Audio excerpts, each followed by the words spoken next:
तलाक का मतलब है खोलना और तोड़ना।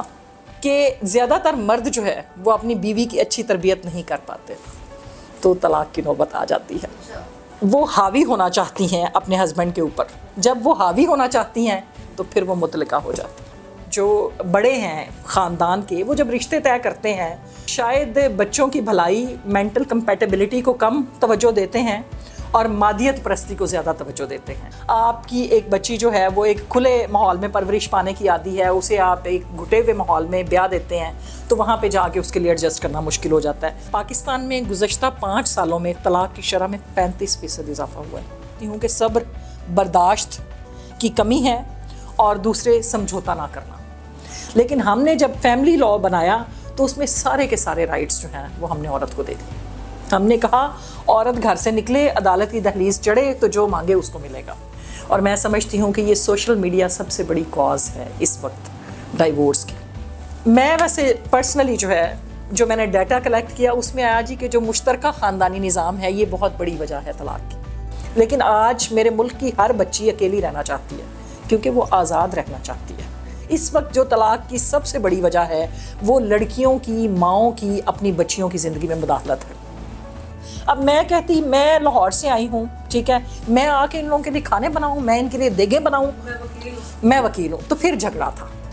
अगर आपने रिश्तों को एब्जॉर्ब करना सीख लिया तो ख़राबियाँ ख़त्म हो जाएंगी। औरत को चाहिए कि अगर उसके बच्चे भी हो गए हैं तो वो वक्त सिर्फ उसके बच्चों का नहीं है, उसके हस्बैंड को उसकी ज़रूरत है, उसे अपने हस्बैंड को भी टाइम देना चाहिए। वो खुला लेके अगर बैठी रहे और उसको मौसर ना करवाए तो वो सारी ज़िंदगी बीवी रह सकती है क्योंकि उसके हस्बैंड ने उसे तलाक नहीं दी। कि समझौता हमेशा औरत करे। क्यों? कि जो तलाक की सबसे आम वजूहात हैं उनमें घरेलू तशद्दुद है, जिनसी मसाइल हैं, ससुराल की मुदाखलत है और मिजाज का ना मिलना शामिल है। औरत की एक चीज़ बड़ी अच्छी है, उसको ज़बरदस्ती नहीं मनाया जा सकता, उसको प्यार से सब कुछ मनाया जा सकता है। कि वो शादी करते वक्त अपनी बच्चियों और अपने बच्चों की पसंद और नापसंद का ख्याल ज़रूर रखें और उनको उस दबाव का शिकार ना करें क्योंकि उनकी पूरी ज़िंदगी दबाव का शिकार रहेगी। नबी करीम सल्लल्लाहु अलैहि वसल्लम ने जब हज़रत अली करमल्लाहु वजहू से हज़रत बीबी फ़ातिमा ज़हरा की शादी की तो उनसे पहले पूछा, औरत को मोहब्बत मिले या ना मिले लेकिन उसे इज़्ज़त चाहिए।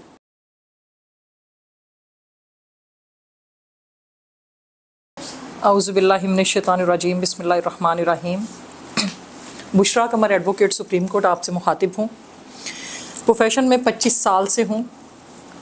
2000 में प्रोफेशन का आगाज़ किया था। 2014 से 20 तक मेंबर पंजाब बार काउंसिल रही हूँ। 2018-19 में chairperson executive Punjab bar council रही हूँ और 2022-23 में सुप्रीम कोर्ट बार एसोसिएशन की वाइस प्रेसिडेंट रही हूँ।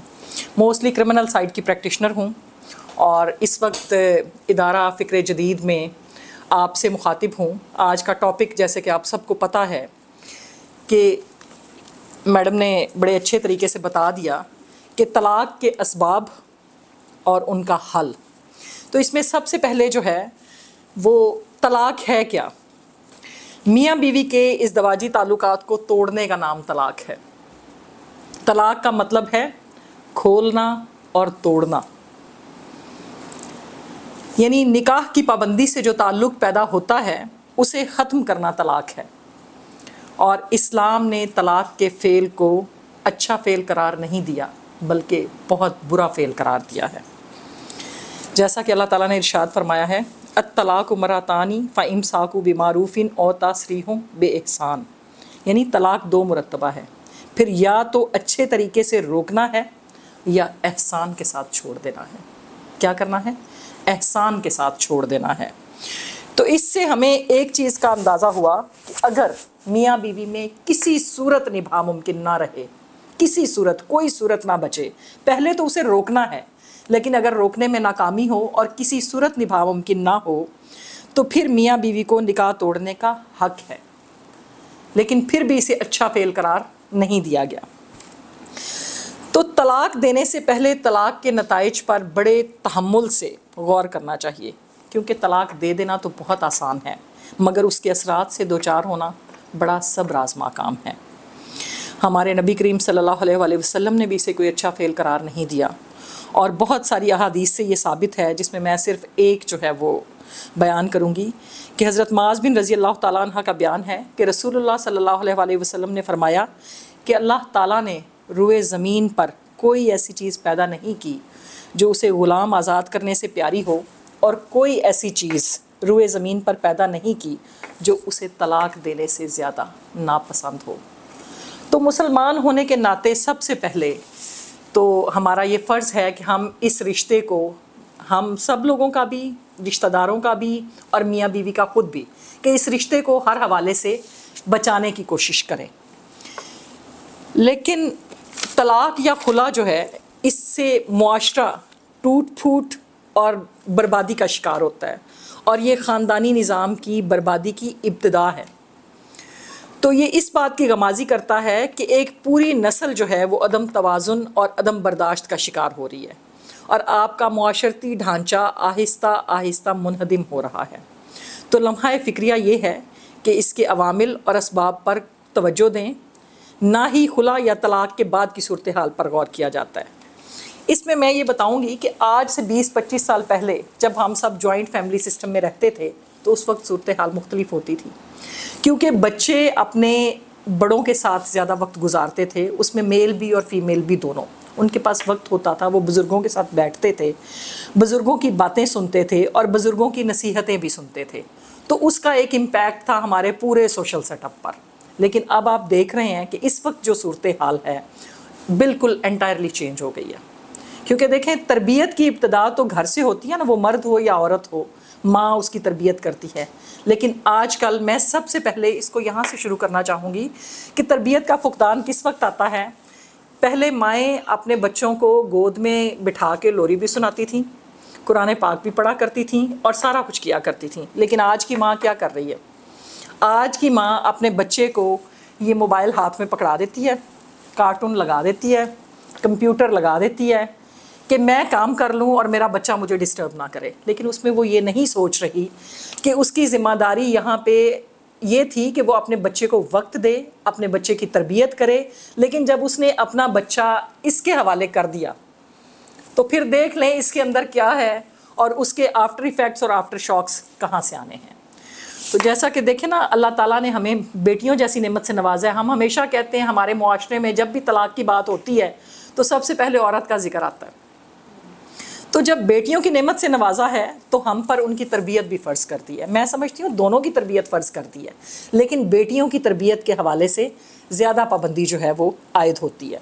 तो अब लड़की की जो तरबियत है वो दो तरह से होती है। एक तरबियत अपने वालिदैन के घर में होती है और दूसरी तरबियत अपने खामद के घर में होती है। तो इसमें यूँ है कि ज़्यादातर मर्द जो है वो अपनी बीवी की अच्छी तरबियत नहीं कर पाते, तो तलाक की नौबत आ जाती है। तो मैं समझती हूँ कि जहाँ पे मर्द अपनी बीवी की अच्छी तरबियत नहीं कर पाता, उस तरबियत में देखें एक लड़की जो है वो अपने घर से निकल के जब खामद के घर में आती है तो उसके लिए एक अलग मुआशरत होती है, उसके लिए एक नई फैमिली होती है, उसमें उसने एडजस्ट होना होता है।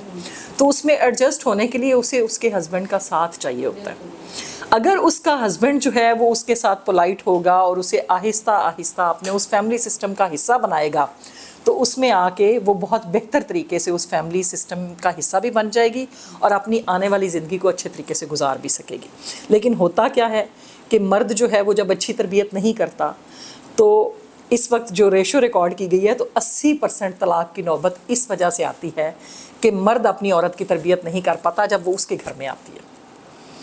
और दूसरी तरफ बाज़ औक़ात लड़कियां जो हैं वो तरबियत नहीं लेना चाहती हैं अपने हस्बैंड से,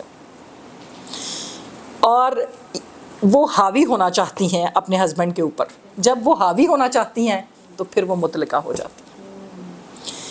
और इसकी रेशो जो है वो 20% है कि 20% जो है वो ख़वातीन के इस रवैये की वजह से कि वो तरबियत नहीं पाना चाहती हैं और हावी होना चाहती हैं, तो इस वजह से तलाक हो जाती है। तो इसमें मेरी मर्द हजरात से, अगर प्रोग्राम सुन रहे हैं तो मेरी मर्द हजरात से ये अपील होगी कि अपनी तरबियत में नरमी और बेहतरी लाएं ताकि इस लानत को, तलाक जैसी लानत को कम किया जा सके। अब इसमें देखें इस वक्त जो इलेक्ट्रॉनिक मीडिया का दौर है तो इसमें इस इलेक्ट्रॉनिक मीडिया ने एक तरफ तो हमने अपने बच्चों की तरबियत करनी छोड़ दी, दूसरी तरफ जब वो थोड़ा सा बड़े होते हैं बच्चे हमारे, तो हम उन्हें पहले कार्टून कल्चर में डालते हैं। अब कार्टून कल्चर में आजकल शिनचैन जैसा कार्टून कल्चर जो है वो हमारे बच्चों को बदतमीज़ी और बदतहजीबी के अलावा कुछ नहीं सिखाता, और वो उन्हीं चीज़ों को लेके बड़ा होता चला जाता है। जब वो बड़ा होता चला जाता है तो वो उसी तरीके से अपनी फैमिली को भी ट्रीट करता है, और सब्सिक्वेंटली जो उसके घर में एक नई बच्ची आती है जिसे वो ब्याह के लाता है, जिसकी तरबियत उस पर फ़र्ज़ हो जाती है, जिसके साथ नरमी उस पर फ़र्ज़ हो जाती है, लेकिन वो उसका ध्यान नहीं करता क्योंकि उसे वो चीज़ सिखाई ही नहीं गई उसके घर से। तो उसमें आके चीज़ें जो हैं वो ख़राब होती हैं। जब वो थोड़े से बड़े हो जाते हैं बच्चे, तो फिर हम उन्हें ड्रामा कल्चर में डाल देते हैं। अब उस ड्रामा कल्चर का शिकार हमारी ख़वातीन ज़्यादा हैं, क्योंकि हमारी ख़वातीन ने पहले इंडियन स्टार प्लस ड्रामाज़ ने, और अब इस वक्त जो हमारे पाकिस्तान के ड्रामाज़ हैं जो बिल्कुल उसी का चरबा है, जिसमें फैमिलीज़ की लड़ाइयों के अलावा कुछ नहीं दिखाया जाता। जायदाद किसकी किस तरीके से हड़पनी है, किसका रिश्ता किस तरीके से ख़त्म करवाना है, ये सारी चीज़ें हमारे ड्रामाज़ हमें दिखा रहे हैं। लेकिन ड्रामाज़ में दोनों चीज़ें होती हैं, पॉजिटिव नेगेटिव दोनों होती हैं, लेकिन अब ये डिपेंड करता है कि हम सीखते क्या हैं।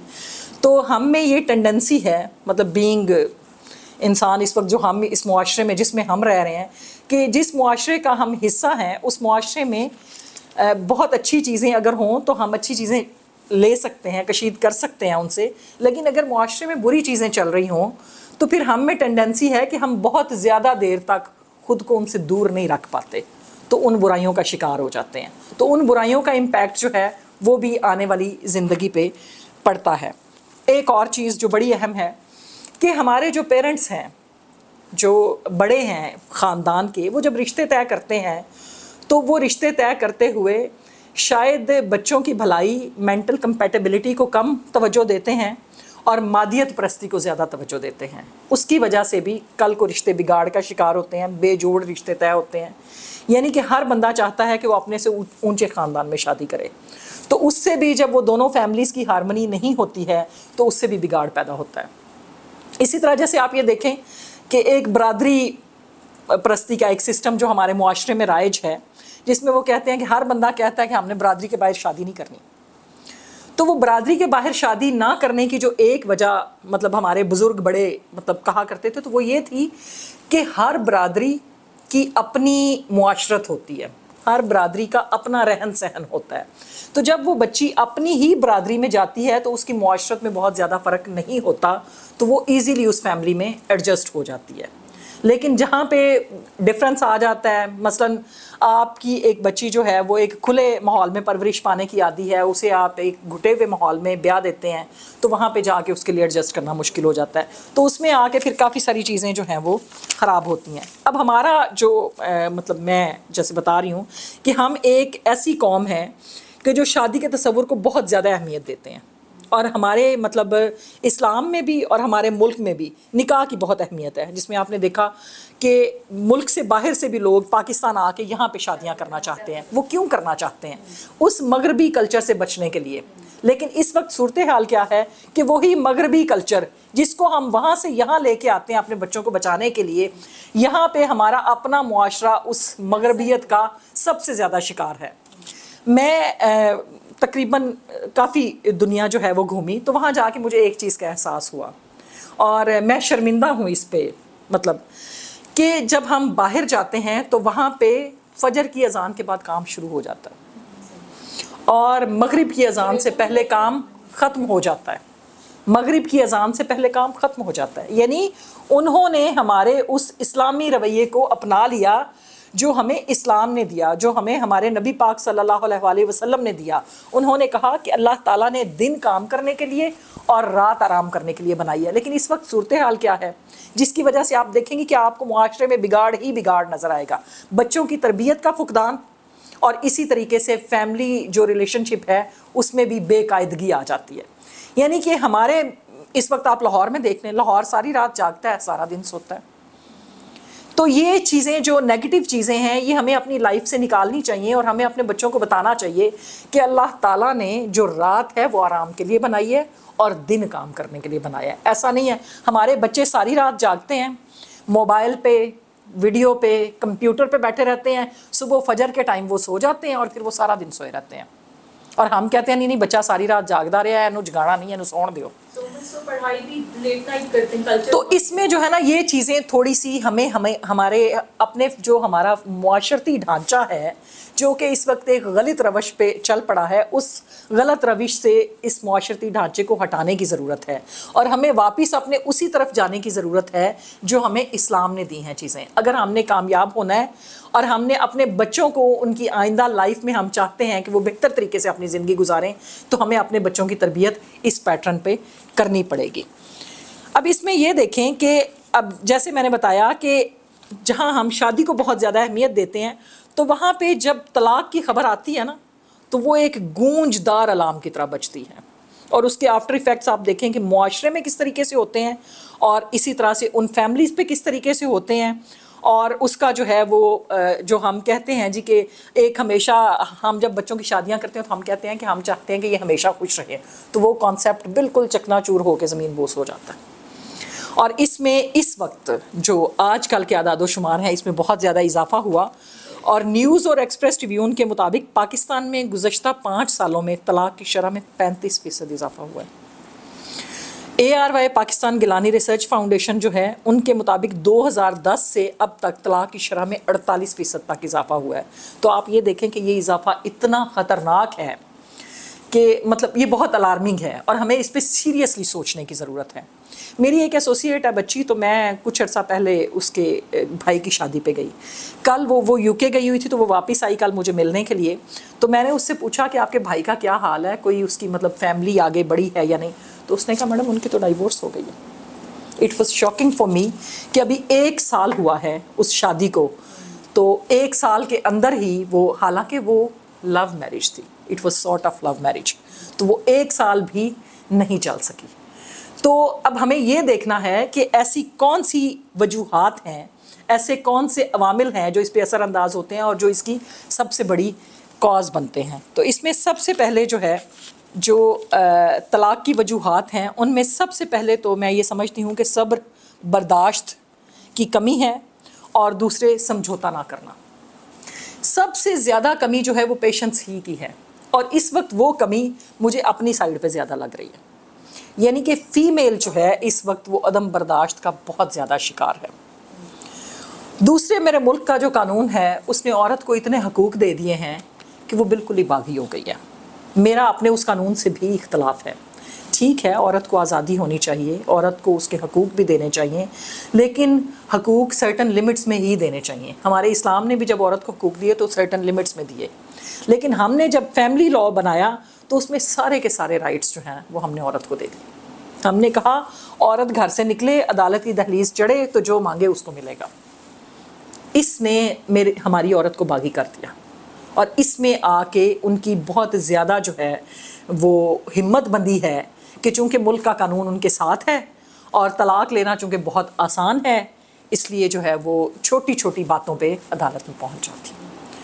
तो इसमें पेशेंस जो है, अदम बर्दाश्त जो है, ये सबसे बड़ी वजह है इसकी कि इसमें हम। दूसरा जो मैंने पहले भी बताया मगरबी असरात में आपने देख लिया कि इस वक्त हम तकलीद कर रहे हैं मगरिब की हर हवाले से। सोशल मीडिया ने बहुत तबाह बर्बाद कर दिया है मेरी नस्ल को और मैं समझती हूँ कि ये सोशल मीडिया सबसे बड़ी कॉज है इस वक्त डाइवोर्स की, कि डाइवोर्स रेशो जो बहुत ज़्यादा बड़ी है वो इस सोशल मीडिया और इस स्मार्टफोन की वजह से बड़ी है। क्योंकि इस स्मार्टफोन ने हर चीज़ जो है वो उनकी दहलीज पे रख दी है। उन्हें हर चीज़ का पता है, जो चीज़ उन्हें चाहिए वो गूगल करते हैं, उनके सामने आ जाती है। उसमें आके वो जब देखते हैं, ख़वातीन जो है वो देखती हैं सोशल मीडिया पे कि जी बड़े अच्छे अच्छे गिफ्ट्स मिल रहे हैं, ये ड्रामाज हैं, ये हैं, वो वही चीज़ें अपने हस्बैंड से एक्सपेक्ट करना शुरू कर देती हैं। इसी तरीके से हस्बैंड जो है वो जब उरियाँ और फहाशा जो चीज़ें हैं उनको देखते हैं तो वो अपने घर में वो चीज़ें ढूंढना शुरू कर देते हैं। उससे भी एक सिलसिला जो है कि आप जिस वक्त ख़ुद को कंपैरिजन में डाल देते हैं, मतलब मैं कहूँ कि नहीं फ़लाँ का हस्बैंड तो ऐसा है, मेरा हस्बैंड ऐसा क्यों नहीं है, उसमें आके जब मैं अपने हस्बैंड को बाहर के लोगों से कंपेयर करूँगी और बाहर के लोगों को फ़ौक़ियत दूँगी तो उस वक्त भी जो है ये रिश्ता जो है वो नहीं चलेगा और इसमें दूरी आएगी। इसी तरीके से जो सबसे बड़ी वजह है वो है दीन से दूरी। इस वक्त हमारे बच्चे दीन से बहुत दूर हैं। और उन्हें इसके करीब लाने की ज़रूरत है, क्योंकि अगर वो दीन से करीब होंगे तो उन्हें इस चीज़ का अंदाज़ा होगा कि इस्लाम ने इस फ़ेल को कितना नापसंदीदा फ़ेल करार दिया है। तो वो शायद अल्लाह के डर से और उस चीज़ से भी इस चीज़ से जो है वो डरेंगे। इसलिए हमें उन्हें दीन के करीब करने की ज़रूरत है। मसलन अगर आप देखें कि हमारे घरों में, हर घर में हम बहुत ज़्यादा पैसा खर्च करते हैं बच्चों की तालीम पे। कौन सी तालीम? कॉलेज की, स्कूल की, दुनियावी तालीम। लेकिन अगर कोई बच्चा आलिम बनना चाहता है, मुफक्किर बनना चाहता है, तो हम कहते हैं फारग बच्चा है, इन्हू आपस बना दो, इन्हें कुछ नहीं करना, इन्हू आपस बना दो। मतलब ये जो हमारा माइंडसेट है, उस माइंडसेट को भी चेंज करने की ज़रूरत है और हमें अपने बच्चों को दीन के करीब लाने की ज़रूरत है। इसमें मेरी वालदैन से ये गुजारिश है कि बच्चे चूँकि वालदैन से सीखते हैं, अगर वो नमाज की पाबंदी करेंगे, वो रोज़े की पाबंदी करेंगे, वो अपने घर में जो दीनी चीज़ें हैं, दीनी महफिल हैं, उनमें अगर शिरकत करेंगे तो उनके बच्चे भी करेंगे, क्योंकि बच्चे जो पेरेंट्स करते हैं उनके मुताबिक ही चलते हैं। तो इसमें हमें खुद को, अगर हम दूर हैं तो हमें खुद को भी दीन के करीब लाना है और अपने बच्चों को भी दीन के करीब लाना है, क्योंकि ये सबसे बड़ी वजह है इस वक्त तलाक की। इसके साथ ही आगे देखेंगे, मैं वैसे पर्सनली जो है, जो मैंने डाटा कलेक्ट किया उसमें आया जी कि जो मुश्तरका ख़ानदानी निज़ाम है ये बहुत बड़ी वजह है तलाक की। मैं वैसे इससे डिफ़र करूँगी। ये एक वजह ज़रूर है। कब है? जब आप उस मुश्तरका ख़ानदानी निज़ाम को बोझ समझना शुरू कर दें। अगर आप उस मुश्तरका ख़ानदानी निज़ाम को फैमिली समझेंगे तो फिर नहीं। अगर तो आप उस फैमिली में एडजस्ट कर जाते हैं तो उस जैसी तो बात ही कोई नहीं ना। देखें, आप ख़वातीन को ये समझने की ज़रूरत है कि जॉइंट फैमिली सिस्टम के बड़े फ़ायदे भी हैं, लेकिन आज मेरे मुल्क की हर बच्ची अकेली रहना चाहती है क्योंकि वो आज़ाद रहना चाहती है। तो ये आज़ादी जो है ना, वो पता नहीं किस चीज़ से मांग रही है। ये आज़ादी नहीं है, रिश्तों से आज़ादी, कोई आज़ादी नहीं होती। उसे चाहिए कि वो अपने रिश्तों से जुड़ के रहे। जब वो अपने रिश्तों से जुड़ के रहेगी तो चीज़ें बेहतर होंगी, उसके ससुराल वाले भी उसका साथ देंगे, उसका हस्बैंड भी उसका साथ देगा, सब उससे खुश होंगे, तो चीज़ें बेहतर रहेंगी। तो इसलिए वो आज़ादी ना मांगे रिश्तों से। तो मुश्तरका ख़ानदानी निज़ाम एक बहुत बड़ी वजह है इस वक्त, जिसमें सास बहू के झगड़े जो हैं वो इसकी बहुत बड़ी कॉज हैं। लेकिन इसमें फिर वो चीज़ देखने की ज़रूरत है कि रूट कॉज क्या है इन झगड़ों की। उसमें सिर्फ इतना है कि जो सास है वो भी इतनी सी ही मदाखलत करे जितनी ज़रूरी है, और बहू जो है उसके ज़िम्मे चूँकि फ़र्ज़ है कि वो जैसे अपने वालिदैन की इज़्ज़त करती है, अपने वालिदैन की खिदमत करती है, अगर वो अपने ससुराल वालों की भी करेगी तो कोई अमर माने नहीं है, क्योंकि वो घर से अपने पेरेंट्स की भी तो खिदमत करती आई है। तो यहाँ पे ये एक वजह है। तीसरे जो इस वक्त सबसे बड़ी वजह मेरी नज़र में देखने में आई, जिसको मैंने मतलब प्रोफेशन में जो है वो देखा, वो है माँओं की बहुत ज़्यादा मदाखलत अपनी बच्चियों की ज़िंदगी में। यानी माएँ जो हैं वो इस वक्त जब बच्ची की शादी कर देती हैं तो हर वक्त उनको फ़ोन करके पूछना की कर रही हैं, की खादा है, की पीता है, क्या किया है, मतलब ये चीज़ें मत करें। मैं ये एडवाइस करूँगी मदर्स को कि जिस वक्त आप अपनी बच्चियों की शादियाँ कर दें तो कम अज़ कम 2 साल तक, कम अज़ कम 2 साल तक उन बच्चियों को अपनी ज़िंदगी में आज़ाद छोड़ दें। अगर वो आपके पास कोई मसला लेके भी आएँ ससुराल का तो उन्हें कहें कि पुत्र अपने घर में अपना मसला हल करो, तो आप देखेंगी कि इससे चीज़ें बेहतर होंगी। क्योंकि देखें, इस वक्त जब आप बार बार हर वक्त हर चीज़ जो है वो अपनी बच्ची से पूछेंगे फ़ोन करके, सुबह फ़ोन, दोपहर फ़ोन, शाम फ़ोन, उसमें आके ससुराल वाले सास को तकलीफ़ होगी कि हर वेले अपनी मां नाल गल्लां कर दिए, उसके मामलात जो है वो ख़राब होंगे। हस्बैंड को भी ये होगा कि यहाँ की हर बात ससुराल की जो है ये अपने मेके में बताती है, तो उससे वो खुद को डिग्रेड और एम्बेरस फील करेगा, उससे भी रिश्ते में दरार आएगी। इस वक्त जो तलाक की सबसे बड़ी वजह है वो लड़कियों की, माँओं की अपनी बच्चियों की ज़िंदगी में मुदाखलत है। तो इससे जो है वो खुदारा परहेज़ कीजिए। जब आपने शादी कर दी, अपनी बच्ची को अगले घर भेज दिया, तो अब उन्हें अपनी अगली माँ के साथ रहने दें, ताकि वो अपनी अच्छी ज़िंदगी जो है वो आगे अपनी अगली माँ के साथ गुजारें, जो उनकी अब माँ है, जो उनके हस्बैंड की माँ है, जो उनके बच्चों की दादी है, जिसकी उन्होंने तरबियत करनी है। जॉइंट फैमिली सिस्टम का बहुत बड़ा फ़ायदा ये है कि अगर आप प्रोफेशनल हैं तो आपके बच्चे बहुत अच्छे पाल जाते हैं, क्योंकि ददियाल वाले बच्चे बहुत अच्छे पाल लेते हैं। आप अकेले हों तो आपके लिए बहुत दुश्वारी है। हमने सिंगल हैंडेड पाले हैं, हमें पता है कि प्रोफेशनल खातून के लिए सिंगल हैंडेड बच्चे पालना कितना मुश्किल है। और मेरा पर्सनली उन लोगों में शुमार होता है कि जो जॉइंट फैमिली सिस्टम को पसंद करते हैं और हर वक्त अपनी सास के साथ रहना चाहती थी लेकिन मौका नहीं मिल सका। जी ज़रूर। ये बताएं, आप तो प्रोफेशनल लाइफ भी गुजार रही हो और बिल्कुल आपने सेपरेट सिस्टम को फेस किया है, तो इसलिए शायद आप आइडियलाइज कर रही हो जॉइंट फैमिली सिस्टम को। मे भी जो ये समझें कि जो जॉइंट फैमिली में रहते हैं उनको जो गो थ्रू करना पड़ता है तो फिर उनके एक्सपीरियंस और होते हैं। नहीं, मैंने ये नहीं है कि मैंने बिल्कुल जो है वो अपनी फैमिली के साथ वक्त नहीं गुजारा। मेरी मदर इन लॉ बहुत लंबा अरसा मेरे साथ रही हैं और मेरी ख्वाहिश थी कि वो सारी ज़िंदगी मेरे साथ रहें और मैं उन्हें अपने साथ ही रखना चाहती थी। जी, बेसिकली मैं आपको अपना एक्सपीरियंस, तो मेरा एक्सपीरियंस तो मेरे इन लॉज़ के हवाले से इतना अच्छा है कि मैं समझती हूँ कि शायद मेरा उन खुशकिस्मत लोगों में शुमार होता है कि जिन्हें बहुत अच्छा ससुराल मिला। और मेरा ससुराल बहुत ही मेरे लिए सपोर्टिव था। मेरे हस्बैंड से ज़्यादा सपोर्टिव मेरा ससुराल था। मेरे हस्बैंड ने मुझे प्रोफेशन में कभी सपोर्ट नहीं किया था, लेकिन मेरे ससुराल ने, मेरी सास ने, मेरे ससुर ने, मेरे जो भी देवर जेठ थे, मेरी मतलब नंद थी, सब ने मुझे सपोर्ट किया। और मतलब मैं हमेशा खुशी फ़ील करती हूँ कि मैं उनके साथ वक्त गुजारूँ। और मेरी मदर इन लॉ जब मेरे साथ रहती थी तो मैं बहुत ईज़ फ़ील करती थी। ईज़ मैं इस तरह से फ़ील करती थी कि मेरी अदम मौजूदगी में वो घर को बहुत अच्छे तरीके से लुक आफ्टर करती थी। वो मेरे बच्चों को देखती थी, वो काम वाली से हर काम करवा लेती थी। मैं घर आती थी, उन्होंने सब्ज़ी बना के रखी होती थी। उन्हें खाना मेरे हाथ का पसंद था तो वो कहती थी कि बस तुसी खाना बना दो। और मतलब इतनी अच्छी माँ कि उन्होंने कभी मुझे तुम भी नहीं कहा, हमेशा आप कहती थी और बहुत ही ख्याल रखने वाली थी। लेकिन खाना उन्हें मेरे हाथ का पसंद था। तो मैं अगर अपने ससुराल जाती थी, मेरे ससुराल बिहाड़ी से हैं, बुरेवाला से, तो जब मैं वहाँ जाती थी तो वहाँ जाके भी वो मुझे कहती थी कि खाना आपने बनाना है। अब वहाँ पे देखें ना, वहाँ पे एक पूरी सिस्टम है, पूरा फैमिली सिस्टम है। वहाँ पे मेरे 2 जेठ रहते हैं, मेरी जेठानियाँ रहती हैं, मेरी सास रहती हैं। लेकिन उस सिस्टम में जाके भी अगर मेरी सास जो है वो उसकी ख्वाहिश है कि मैं खाना अच्छा बनाती हूँ तो मुझे बनाना चाहिए, तो मैं उसे पॉजिटिव लेके खाना बना देती थी। यहाँ पे दराड़ है। अब मैं कहती, मैं लाहौर से आई हूँ, ठीक है, मैं आके इन लोगों के लिए खाने बनाऊँ, मैं इनके लिए देगे बनाऊँ, मैं वकील हूँ, तो फिर झगड़ा था। लेकिन मैंने उसे अपनी माँ की ख्वाहिश समझ के जब पूरा किया तो उनके दिल में भी मेरे लिए प्यार आया, ठीक है, और मेरे दिल में तो ऑलरेडी उनके लिए है। तो इससे जो है वो चीज़ें बहुत अच्छे से चलती हैं। अब मैं कल के लिए आपको बता देती हूँ कि कल मैंने अपनी नंद के पास जाना है, क्योंकि ईद आ रही है तो मैं हमेशा ईद से पहले उसके पास जाती हूँ। और मेरे हस्बैंड को कोई ख्याल हो या ना हो, लेकिन वो चूँकि मेरा ख्याल करती है तो मुझे हमेशा होता है कि मैं ईद से पहले या किसी भी त्यौहार से पहले उसके पास जाऊँ, मैं उसके लिए तहाइफ़ लेके जाऊँ, मैं उसे जाके मिलूँ और मैं उसकी कंपनी में बहुत अच्छा फ़ील करती हूँ, अपनी बहनों की तरह बिल्कुल। और वो भी मुझे बिल्कुल बहनों की तरह रखती है।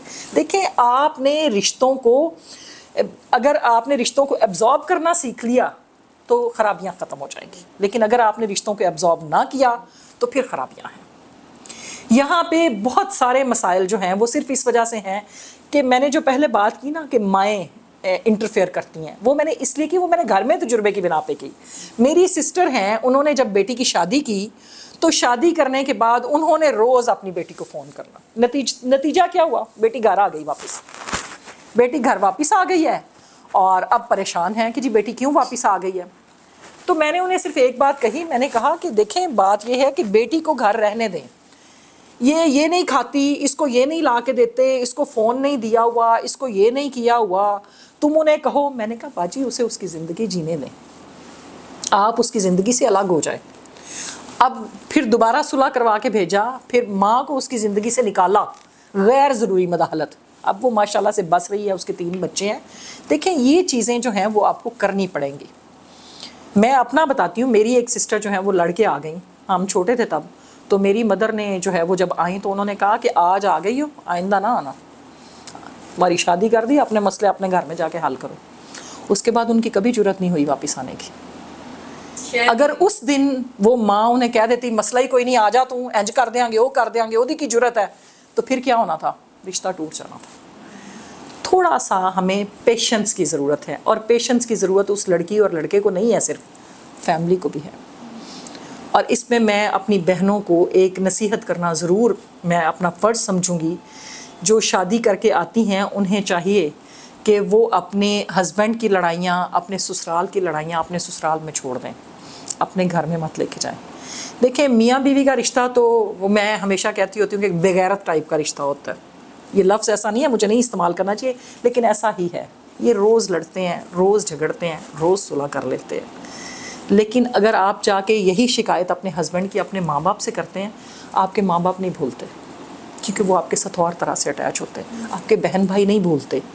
तो यहाँ पे आपको इस समर की ज़रूरत है कि आप अपना जो आपके हस्बैंड के साथ रिश्ता है उसे अपने घर तक रखें। ये बहुत बड़ी वजह है कि जो बच्चियाँ अपने ससुराल की बात अपने मैके में जाके करती हैं तो उससे बहुत ज़्यादा बिगाड़ जो है वो पैदा होता है।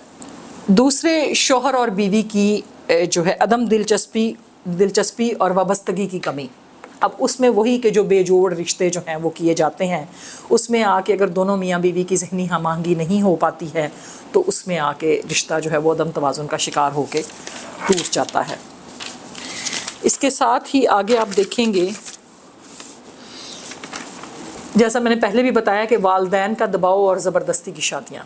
इसमें मैं वालिदैन को ये बात ज़रूर कहूँगी कि वो शादी करते वक्त अपनी बच्चियों और अपने बच्चों की पसंद और नापसंद का ख्याल ज़रूर रखें और उनको उस दबाव का शिकार ना करें, क्योंकि उनकी पूरी ज़िंदगी दबाव का शिकार रहेगी और वो उस चीज़ को जहन में लेके चले जाएंगे कि इन्होंने हमारे साथ ज़बरदस्ती की है इसलिए भी हमने ये रिश्ता नहीं निभाना, और वो उसमें अपना नुकसान करेंगे। तो ये भी एक बहुत बड़ी वजह है। ये नहीं कहते कि आप जो आपके बच्चे कह रहे हैं आप मान लें, बच्चे हमेशा सही बात नहीं भी कहते, लेकिन आप उनकी राय को अहमियत ज़रूर दें और उनसे पूछें। आपके सामने मिसाल मौजूद है, नबी करीम सल्लल्लाहु अलैहि वसल्लम ने जब हज़रत अली करमल्लाहु वजहू से हज़रत बीबी फ़ातिमा ज़हरा की शादी की तो उनसे पहले पूछा। तो मतलब हमारे तो इस्लाम ने इस चीज़ की इजाज़त दी है कि आप अपनी बच्चियों की पसंद और नापसंद का ख़याल रखें। तो इसमें वालिदैन को चाहिए कि वो दबाव डाल के अपने बच्चों की शादियां ना करें, ये भी बहुत बड़ी वजह है। इसके साथ ही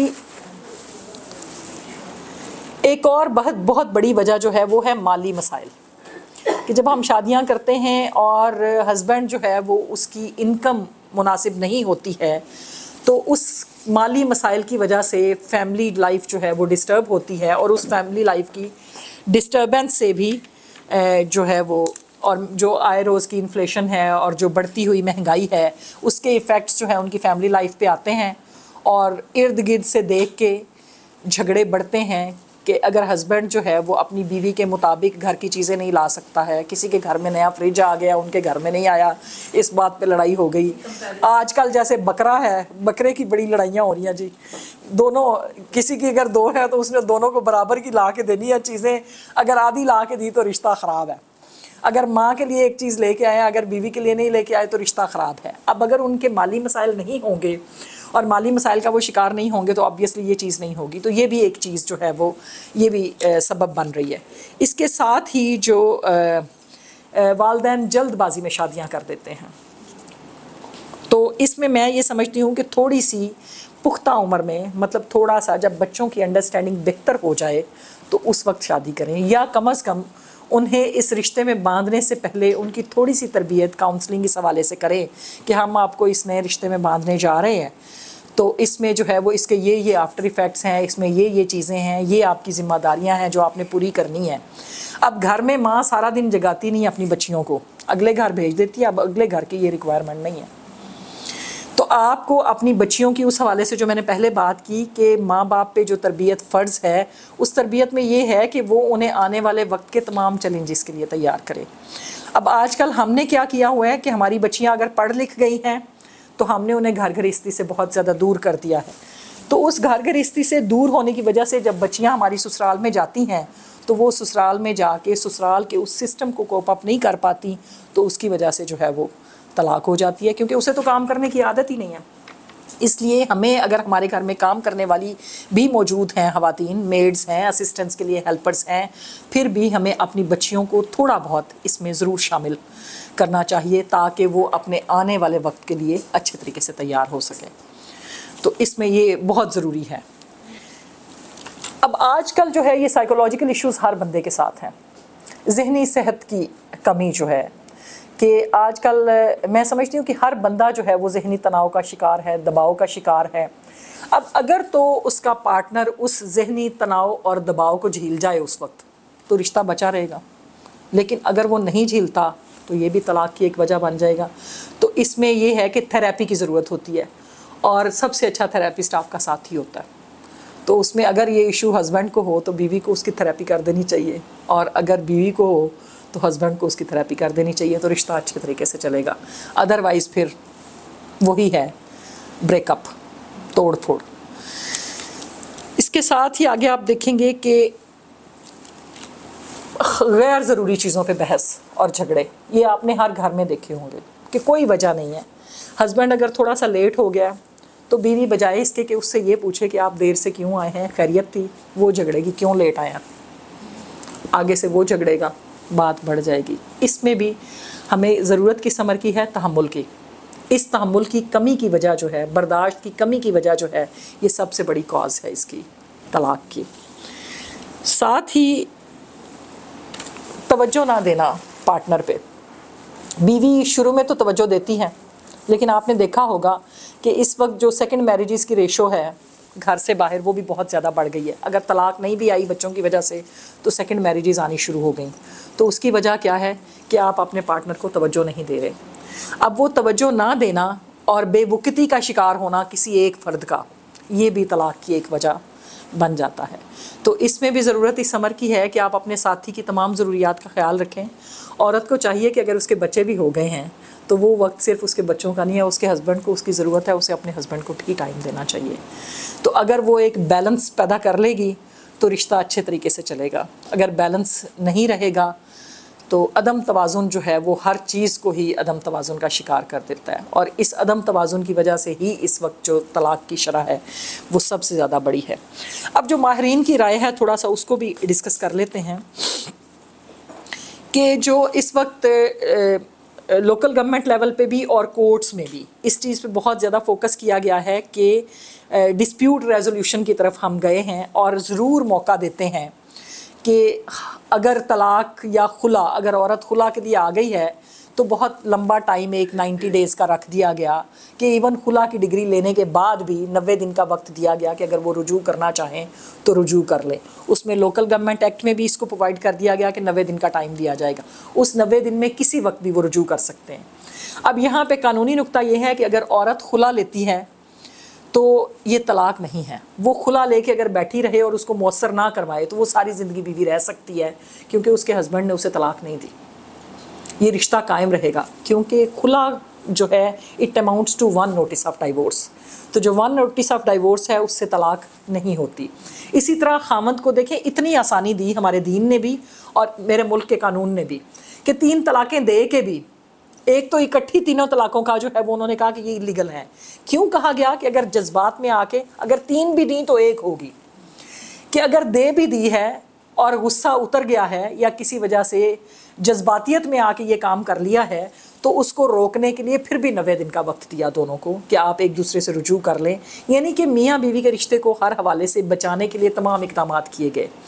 तो इसमें इस पे जो है वो आजकल जो है मसालहत के ज़रिए भी ये नहीं हल करते हैं। मैं कल एक केस में गई, उसमें जो वालिद था बच्ची का वो बहुत ही ज़्यादा ज़िद कर रहा था। जब लास्ट डेट पे हम लेके गए तो मैंने कोर्ट को रिक्वेस्ट की कि इनको बिठा दें एक दफ़ा, हालांकि मेरी क्लाइंट बैठना नहीं चाह रही थी। हमने उसकी बहुत थेरेपी की but she was not willing to continue. उसने कहा ये मुझे पहले 3 तलाक़ें दे चुका है। मैंने कहा देखो अगर वो अब बैठना चाहता है, वो मुनकर हो रहा है तो वो हो रहा है ना, तुम्हारा बच्चा है, अगर तुम्हारी शादी बचती है तो तुम्हें बचानी चाहिए। लेकिन नहीं, पहले तो उसके बाप ने उसे फोर्स किया कि नहीं हमने बैठना ही नहीं है, तुम जज साहब से कहो आज ही फैसला दें। मतलब ये कि ये कहाँ से आ रही है इंटरफेरेंस, फैमिली इंटरफेरेंस है कि अगर मियाँ बीवी चाहते भी हैं रिश्ते बचाना तो फैमिली नहीं बचाने देती। तो इसमें मेरी वालदैन से ये गुजारिश होगी कि बच्चों के रिश्तों को मौका ज़रूर दें, कम से कम एक मौका ज़रूर दें, शायद वो निभा पाए। क्योंकि इसमें सिर्फ मियाँ बीवी अलग नहीं होते, जो सफ़रर हैं वो बच्चे हैं, कल को बच्चे सफ़रर हैं सबसे बड़े। तो जो है बर्दाश्त की सतह चूँकि बहुत कम हो गई है तो इस वजह से शादियां नाकाम हो रही हैं और तलाक की रेशो बढ़ रही है। दूसरा डॉक्टर जावेद इकबाल नदीम है, रिटायर्ड प्रोफेसर, उनका कहना है कि लड़कियों की शादियां जल्दबाजी में कर दी जाती हैं बग़ैर इस देखे कि लड़के की तालीम और पेशा वराना काबिलियत क्या है। बाद में वसाइल की तकसीम पे झगड़े शुरू हो जाते हैं, वही जो माली मसाइल आ जाते हैं और इसके नतीजे में आके औरत तलाक का मुतालबा कर देती हैं। लिहाजा जब औरत शादी के बाद अपना कैरियर जारी रखना चाहती है तो शौहर हमायत नहीं करता तो भी रिश्ता जो है वो टूट फूट का शिकार हो जाता है। तो इसमें मेरी उन हस्बैंड से ये गुजारिश होगी कि अगर आप अपनी ऐसी ख़वातीन से शादियां कर लेते हैं जो कि कैरियर की हामिल हैं या किसी प्रोफेशन में हैं तो फिर उनको बेयर करें और उनको उस आगे उनके कैरियर में जो है वो आगे बढ़ने दें और उनको सपोर्ट दें, तो वो आपका अच्छा बाजू बन सकती हैं। उससे आपके बहुत सारे मसाइल हल हो सकते हैं। और एक और चीज़, घर में रहने वाली खातून से ज़्यादा जो प्रोफेशनल खातून है वो अपने घर के निज़ाम को ज़्यादा बेहतर तरीके से चलाती है, क्योंकि उसके पास सास नंदों के साथ झगड़ने के लिए कोई वक्त नहीं होता। तो वो अच्छी माँ भी साबित होती है, अच्छी बीवी भी साबित होती है। वो अपने हर काम को अच्छे तरीके से इसलिए करने की कोशिश करती है कि उसका घर जो है वो बिगाड़ का शिकार ना हो। तो इसमें ये है कि हस्बैंड्स को चाहिए कि अगर वो कैरियर की हामिल ख़वातीन से शादियाँ करते हैं तो फिर उन्हें थोड़ा सा जो है वो उनको सपोर्ट करें। वो लेवल भी नहीं होना चाहती कि काम करती है तो घर नहीं मैनेज कर सकती, जी, तो उसको वो ज़्यादा अच्छे तरीके से तवज्जो देती हैं और करती हैं। मैं खुद सारी ज़िंदगी सुबह फजर के बाद खाना बना के जाती रही हूँ। तो अगर मेरे हस्बैंड को एक खाना नहीं पसंद आया तो आके 2 भी बनाए। तो इसलिए जो है ना, देखें, जो वो इसलिए करती है ज़्यादा मेहनत कि उसका हस्बैंड ये ना कहे कि तुम्हारी प्रोफेशनल लाइफ की वजह से फैमिली लाइफ डिस्टर्ब हो रही है। तो वो बहुत ज़्यादा सेक्रीफाइस करती है। आप देखें ना कि औरत जो 18 घंटे काम करती है, 18 घंटे एक औरत काम करती है, और माँ बेचारी जो घर में है वो तो 24 घंटे की मुलाजमा है, वो तो 24 घंटे काम करती है, लेकिन उसको कोई रिवार्ड नहीं है। बच्चे जो इस मोबाइल के बिगाड़ का शिकार हैं, वो जो ही थोड़ा सा सार निकालते हैं वो कहते हैं माँ हमारे लिए क्या किया है। हस्बैंड कहता है सारा दिन तुम बाहर फिर के आ जाती हो, मुझे तो तुम टाइम नहीं देती। तो वो बेचारी उसमें पिसती रहती है कि यार मैं इनकी ज़रूरियात को पूरा करने के लिए बाहर सारा कुछ करके आती हूँ, घर में भी आके करती हूँ। तो यहाँ पे उन बच्चों को और उस हस्बैंड को ये सोचने की ज़रूरत है कि ये औरत उसका बाजू बन रही है, तो उसे उसकी थोड़ी सी सपोर्ट, एक अच्छी सी स्माइल उसकी हिम्मत बहुत बढ़ा देगी और उसकी एनर्जी 100 गुना बढ़ जाती है। तो उसमें आके रिश्ता भी मजबूत होता है। तो रिश्ते को मजबूत करने की ज़रूरत है। साथ ही जो है वो देखेंगे आप कि हमारी सोसाइटी में हमेशा एक चीज़ एक्सपेक्ट की जाती है, यही बात जो मैं कर रही हूँ इसी को आगे बढ़ाऊँ, कि समझौता हमेशा औरत करे। क्यों? औरत से समझौता करने की ज़िद की जाती है कि इस पे फ़र्ज़ है तो ये समझौता करे। मर्द जो है वो अपनी अना और हठधर्मी पे कायम रहता है। तो उसकी वजह से जो मामूली झगड़े होते हैं वो बर्बाद कर देते हैं रिश्ते को। फिर इसी तरह से जो कम उम्री की शादियां हैं, जैसे मैंने पहले बताया, अब तो वैसे लॉ बन गया है कि चाइल्ड मैरिज रेस्ट्रेंट एक्ट आ गया है कि 16 साल से कम उम्र बच्चे की शादी जो है वो नहीं हो सकती, बल्कि 18 साल से कम उम्र बच्चे की। तो इसमें यह है कि उससे भी मेरा ख्याल है कुछ बेहतरी आएगी, लेकिन ये कि कम उम्र की जो शादियां हैं वो भी इस बिगाड़ का शिकार होती हैं। और आपने देखा होगा कि अक्सर कम उम्र की बच्चियों की शादियां बड़ी उम्र के मर्दों के साथ कर दी जाती हैं। तो ये जो बेजोड़ रिश्ते हैं ये भी इस रिश्ते की खराबी का बायस बनते हैं और तलाक की नौबत आ जाती है। जी, गाँव में ज़्यादा होते हैं, लेकिन देखें गाँव भी तो हमारे ही उसका मुआशरे का हिस्सा, बहुत बेजोड़ रिश्ते हैं। बिल्कुल ऐसे ही है। उसके लिए आगे हम आएंगे, जिस वक्त हम इसके हल की तरफ आएंगे तो इस पे मैं आपको थोड़ी सी गुजारिशात करूंगी। जी, अब इसके साथ ही जो इंस्टीट्यूट ऑफ बिजनेस मैनेजमेंट है उनकी तहकीक के मुताबिक जो शुरा मुंतहिब किए गए, उनसे इंटरव्यूज़ किए गए, तो ये बात सामने आई कि जो तलाक की सबसे आम वजूहात हैं उनमें घरेलू तशद्दुद है, जिनसी मसाइल हैं, ससुराल की मदाखलत है और मिजाज का ना मिलना शामिल है। मतलब ये 4 चीज़ें जो हैं, जब आपके लोग जो है वो जमा हुए और व्यूज़ लिए गए तो उसमें ये आया कि ये 4 चीज़ें जो हैं ये इस चीज़ की बहुत बड़ी काज हैं। तो शौहर को यहाँ ये समझने की ज़रूरत है कि बीवी का वक्त जो है वो सिर्फ बीवी का होता है, ठीक है, और वो उसे बीवी को देना चाहिए।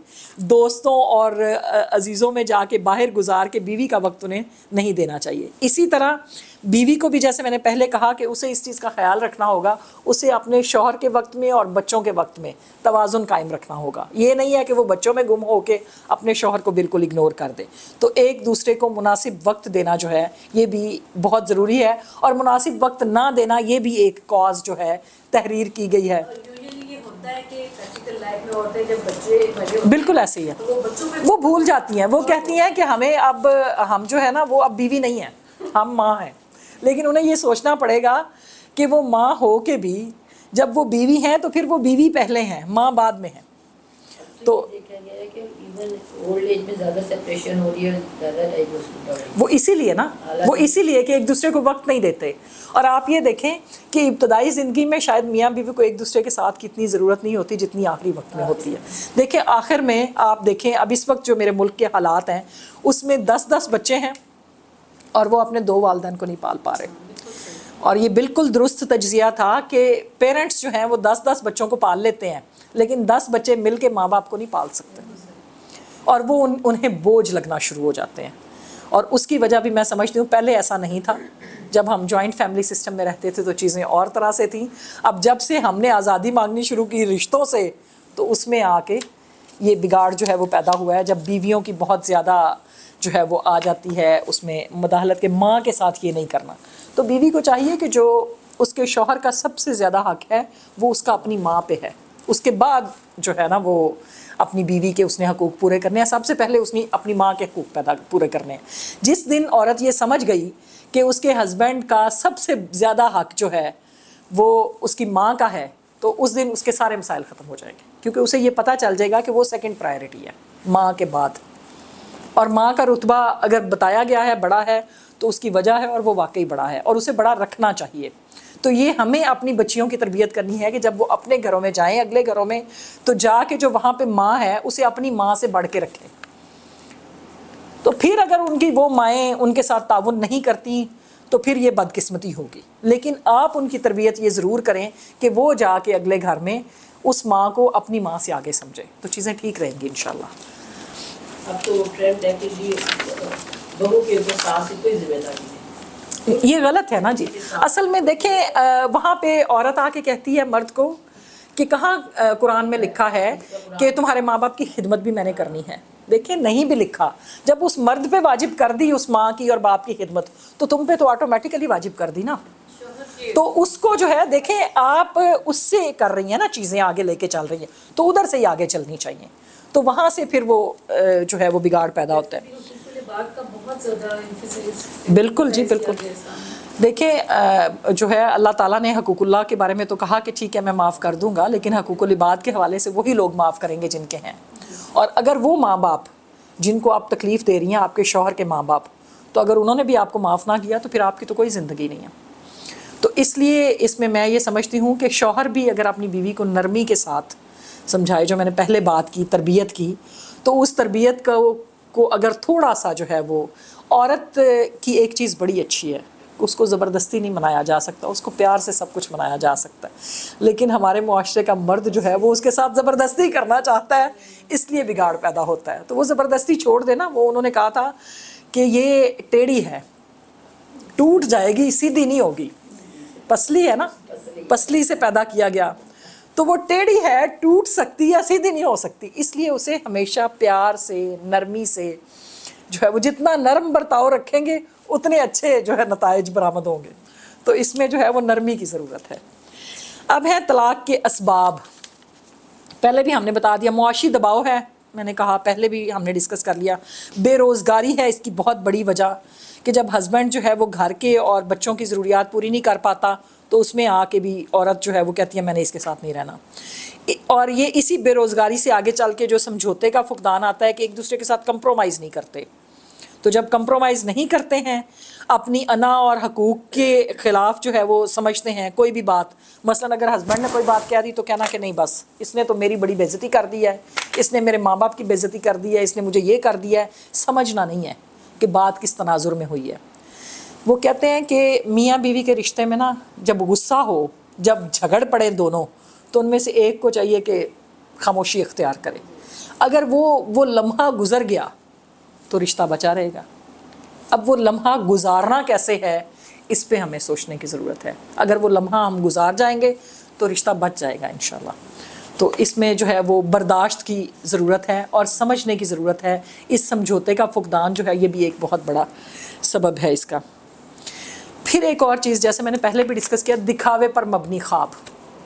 मसलन जब हम रिश्ते तय करते हैं तो जो रिश्ता करवाने वाले होते हैं वो भी ढेर सारे बड़े बड़े ख्वाब दिखा देते हैं। हम भी लड़की को बड़े बड़े ख्वाब दिखा देते हैं कि उथे तू जाएंगी, अंज हो जाएगा, ये मिलेगा, वो मिलेगा। जब आगे वो उस घर में जाती है, वहाँ का कल्चर डिफरेंट होता है और वो उस आइडियलिज़म का शिकार होती है। या मर्द जो है वो जो सोशल मीडिया पे खूबसूरत ख़वातीन को देख के उनका दिल दादा हुआ होता है, उसे भी बड़े खूबसूरत ख्वाब दिखाए जाते हैं, तो वो जो है आके जब वो जो देखते हैं दिखावे पे मबनी ख्वाब जब देख लेते हैं और वो उनके पूरे नहीं होते, तो उसके बाद वो कहते हैं कि नहीं मैं तो ये लाइफ मांगी ही नहीं थी, तो रिश्ता ख़त्म। तो ये भी एक बहुत बड़ा सबब है। तो इसमें जो है वो समझौते की ज़रूरत है। अगर लड़की ने शादी घर वालों के दबाव में आके भी की है या मर्द ने भी की है, तो फिर वो ये समझें कि एक सोशल प्रेशर तो फिर भी है, तो उसको अगर वो अवॉइड करके गुजर जाएंगे तो रिश्ता बच जाएगा। फिर है सोशल मीडिया का जहर। हम काफ़ी देर से जो है वो इसको डिस्कस करते चले आ रहे हैं कि आजकल के मर्द और औरत दोनों ही सोशल मीडिया के सहर में इस बुरे तरीके से गिरफ़्तार हैं कि आप देखें गांव क्या शहर क्या, हर जगह पे टिकटॉक चल रहा है। और गांव की औरतें, मैं तो हैरान हूँ कि उनके पास भी इतना वक्त है कि वो भी सोशल मीडिया पे लगी हुई हैं। तो वहाँ पे जो दिखाया जाता है ना, वो हकीकत पे मबनी नहीं है, वो हकीकत से बहुत दूर है। औरतों की वो जो मैंने पहले बात की है कि उरियानी, फहाशी, बनावटी जिस्मानी खदोखाल मर्दों को बहकाते हैं, और वो अपनी जो खूबसूरत बीवी है, फितरी खूबसूरत बीवी है, वो उसके साथ आगे झगड़ते हैं, वो उससे ऐसी चीज़ें एक्सपेक्ट करते हैं, तो वहाँ पे भी आके रिश्ता जो है वो बिगाड़ उसमें आ जाता है। तो इसी तरह जो औरतें हैं वो यूट्यूबर्स को, इंस्टाग्रामर, अदाकारों और टिकटॉकर्स की जो झूठी मोहब्बत है, महंगे तहाइफ हैं, उनको देखती हैं तो वो शोहरों से भी वही चीज़ें एक्सपेक्ट करती हैं, हॉलीवुड और बॉलीवुड की फ़िल्मों वाली। तो इसमें ये है कि ये भी उससे जो है वो इसका जो है बिगाड़ पैदा होता है। तो इसमें मैं सबसे अब आगे जो है वो इसके नताइज और इसके जो हैं वो तजावीज़, बल्कि उस पे आ जाते हैं। नताइज तो तकरीबन हमने बता ही दिए हैं कि कितना ज़्यादा जो है वो औरतों को उसकी वजह से सफ़र करना पड़ता है। अगर तलाक हो जाती है तो सबसे ज़्यादा मर्द से ज़्यादा औरत जो है वो उसका शिकार होती है, क्योंकि वो डिप्रेशन में भी चली जाती है, उन्हें माशरती बदनामी और बदनामी के दाग का भी सामना करना पड़ता है, और वो ख़ुद को दूसरों से कमतर भी समझने लग जाती है। और सबसे बड़ा जो नुकसान है इसका वो है बच्चों पे जो पड़ता है। तो इसमें दोनों पार्टनर्स को एक चीज़ सोचने की ज़रूरत है कि तलाक जो है उससे सिर्फ जो है वो उन दोनों की ज़िंदगी पे असर नहीं पड़ेगा, बल्कि शायद उनकी ज़िंदगी पे तो असर ना पड़े, क्योंकि आजकल के दौर में हम जब तलाक लेते हैं तो औरत पहले से नया हस्बैंड ढूंढ के आई होती है, लेकिन उन बच्चों के बारे में नहीं सोचती कि उन बच्चों का क्या बनेगा, वो उन्हें उनके बाप से महरूम करेगी। तो ये चीज़ जो है वो सबसे ज़्यादा जो इसका नुकसानदेह अमल है वो बच्चों पे जो है वो होता है। और आप देखेंगे कि जो ब्रोकन फैमिलीज़ के बच्चे हैं वो कभी भी कॉन्फिडेंट नहीं हो पाते, कैरियर ओरिएंटेड नहीं होते, कहीं किसी अच्छे मकाम पे नहीं पहुंच पाते, क्योंकि वो अपने उसमें से ही नहीं निकल पाते कि उनके पेरेंट्स ने उनके साथ क्या किया। अब इसके साथ जो है वो आगे आप देखेंगे कि और इसमें आपने देखा होगा कि बहुत सारे लोग पागलपन का शिकार हो जाते हैं तलाक के बाद। इसमें मर्दों की रेशो भी शामिल है और मर्द भी जो है वो इसका शिकार रहते हैं। तजावीज़ की तरफ आ जाते हैं जल्दी जल्दी, क्योंकि मुझे इशारा दे दिया गया है कि वक्त की कमी है।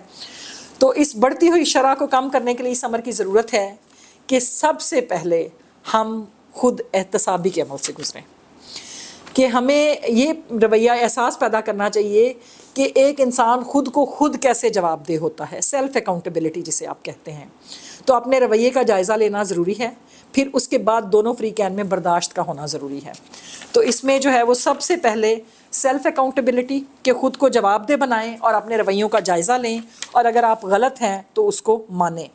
फिर इसके साथ ही जो दूसरा है कि हमें चाहिए कि हम मियाँ बीवी के लिए और ससुराल के लिए जॉइंट नशिस्त करवाएं, और उसमें उन्हें जो है नशिस्तों की ज़रूरत है कि उनकी थेरेपी की जाए। इस हवाले से उन्हें बताया जाए कि ये सिस्टम जो है वो इस तरीके से चल सकता है। दोनों फ्री कैन जो है वो अगर बर्दाश्त पैदा करें तो इससे जो है वो हम इसको कम कर सकते हैं।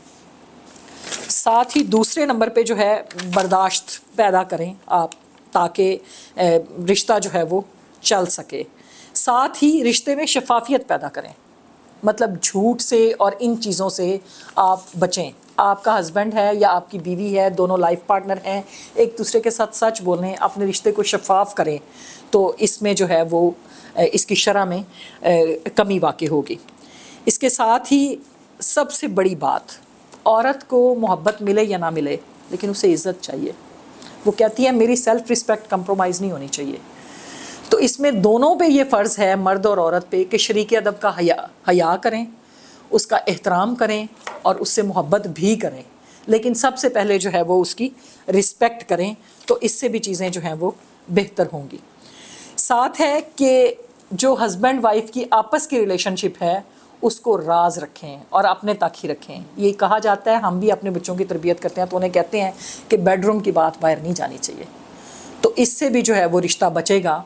तो इसमें दोनों ही ज़िम्मेदार हैं, हस्बैंड की भी ज़िम्मेदारी है और बीवी की भी ज़िम्मेदारी है कि वो अपनी बातों को, जो हस्बैंड वाइफ की आपस की रिलेशनशिप है उसको राज रखें और उसे दूसरे लोगों के साथ शेयर ना करें। साथ है सेहतमंद गुफ्तगू और राब्ता। आप अच्छी गुफ्तगू करें एक दूसरे के साथ भी, और जो लोगों के साथ भी आप अच्छा मिलना जुलना रखें, रवाबित रखें। यानी मियाँ बीवी अगर उनके पास वक्त कम भी है तो हफ्ते में एक दिन कम से कम निकालें जो वो एक दूसरे को दें, पूरी तरह से घर से बाहर जाएं, आउटिंग करें, एक दूसरे के साथ सेहतमंद गुफ्तगू करें और अच्छा राब्ता रखें। तो ये भी उनके रिश्ते को मजबूत करेगा। फिर ज़हनी सेहत की खिदमात तक रसाई, वो जो मैंने पहले बात की थी कि मियाँ बीवी को चाहिए कि अगर कहीं कोई किसी एक फ़र्द को थोड़ा बहुत प्रॉब्लम है तो दूसरा उसकी थोड़ी सी थेरेपी कर दे, उसको थोड़ा प्यार से, तहम्मुल से, अगर किसी को कोई मसला है तो उससे पूछे क्या मसला है, कोई मसला ही नहीं है, अभी हल कर लेते हैं। तो ये इतनी सी बात जो है वो उस रिश्ते को कहीं से कहीं ले जाएगी। जी, काउंसलिंग करें। समझौते का जहन रखें, मतलब एक दूसरे की, ये जो आपकी बात है ना काउंसलिंग, समझौते का जहन रखें कि हमने समझना है एक दूसरे को, क्योंकि हम दोनों गाड़ी के दो पहिए हैं। तो हमें एक दूसरे के साथ मिलजुल के रहना है और इस घर को बचाना है और इस घर को चलाना है, तो फिर रिश्ता बचेगा। साथ ही वही जो मैंने पहले बात की, मयारी वक्त गुजारना, सेहतमंद राब्ता रखना, मयारी वक्त गुजारें एक दूसरे के साथ। हाँ, सबसे अहम बात जो मैं करना चाह रही हूँ, एक दूसरे का बोझ बांटें और बोझ बांटने के लिए तैयार भी रहें हर वक्त। फिर अपने मुस्तकबिल की, अपने बच्चों के मुस्तकबिल की मंसूबाबंदी करें, आपस में डिस्कशन करें, उससे भी चीज़ें बेहतर होंगी। सपोर्ट सिस्टम बनाएं अपना, अपने जो इंटरनल डिस्प्यूट्स हैं उनको ख़त्म करें। और सबसे आखिर पे, शादी से पहले वकील से मशवरा करें और अपने हकूक़ जानें। Thank you very much. अब अगर आपके कोई क्वेश्चंस हो तो प्लीज़। अस्सलाम वालेकुम मैम, मेरे आपसे काफ़ी क्वेश्चंस हैं। जी जी please.